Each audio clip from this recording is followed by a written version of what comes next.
नमस्कार. आज आहे पुत्रदा एकादशी आणि कोणत्याही एकादशीला माझ्या घरी तांदूळ वर्ज्य असतो.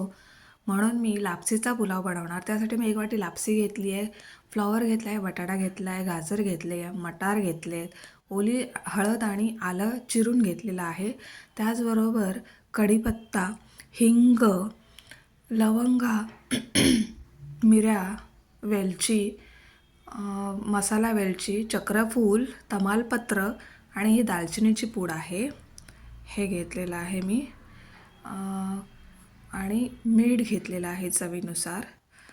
आणि हे असं मी आज लापसीचा पुलाव बनवणार आहे दुपारच्या जेवणासाठी. तर मी एका कुकरमध्ये तूप टाकलेलं आहे. तुपात राई टाकली आहे. राई टाकून झाल्यानंतर मी त्यात जिरं टाकणार आहे. हे बघा, आपल्याला हवं तेवढ्या प्रमाणात टाका. छोटे चमचे आहेत सो मी 1.5 चमचा घेतला आहे.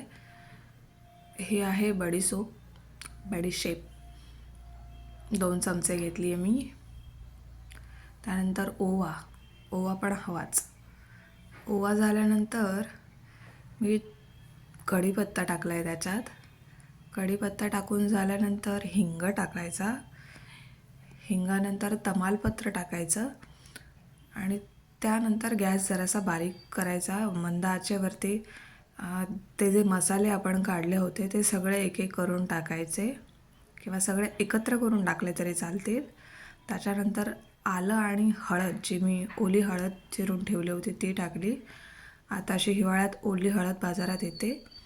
ते सगळं भाजून झाल्यानंतर मी फ्लॉवर आणि त्या ज्या भाज्या चिरून ठेवल्या होत्या, फ्लॉवर, बटाटा, गाजर, मटार, हे सगळं त्याच्यात ओतायचं आहे कुकरमध्ये. छोट्या किंवा मोठ्या, जसं तुमची क्वांटिटी असेल त्याच्यावर डिपेंड्स आहे ते. हे असे मटार ठेवलेत. हे सगळं एकत्र कुकरमध्ये टाकायचं आणि व्यवस्थित ढवळून घ्यायचं. हे असं ढवळायचं आणि ते तुपात सगळं मिक्स झालं पाहिजे व्यवस्थित. हे बघा, तुम्हाला हवं असेल तर त्याच्यात साधी हळद पूड पण टाकू शकता.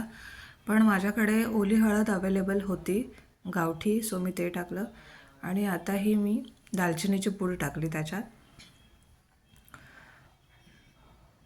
दालचिनीची पूड टाकून झाल्यानंतर मी आता हे लाल तिखट टाकणार आहे त्याच्यात.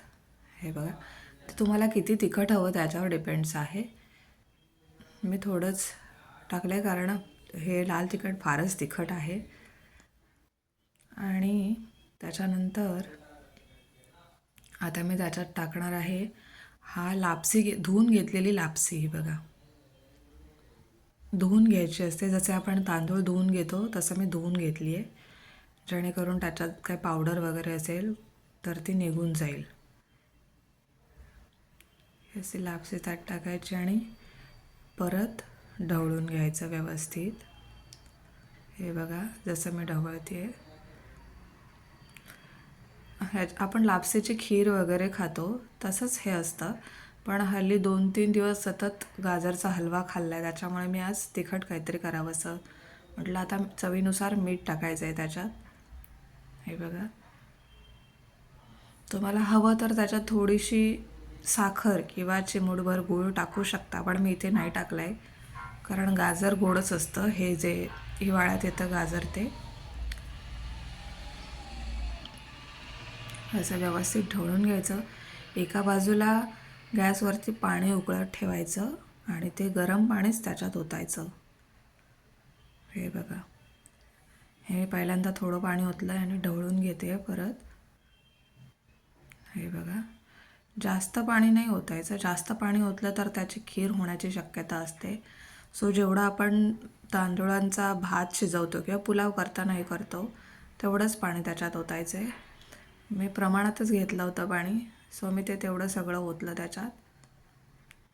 हे बघा, आणि कुकर बंद करून त्याच्या भातासारख्या 3 शिट्ट्या काढायच्या. 3 शिट्ट्या काढून झाल्यानंतर हा असा दिसतो लापसीचा पुलाव, जो मी माझ्या स्वामींसमोर ठेवला आहे.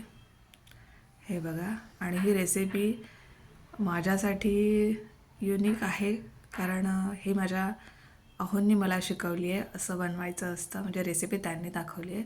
हे असं चवीला छान दाणेदार लागतं, सुंदर लागतं. खाऊन बघा आणि आवडल्यास माझा चॅनल सबस्क्राईब करा. धन्यवाद.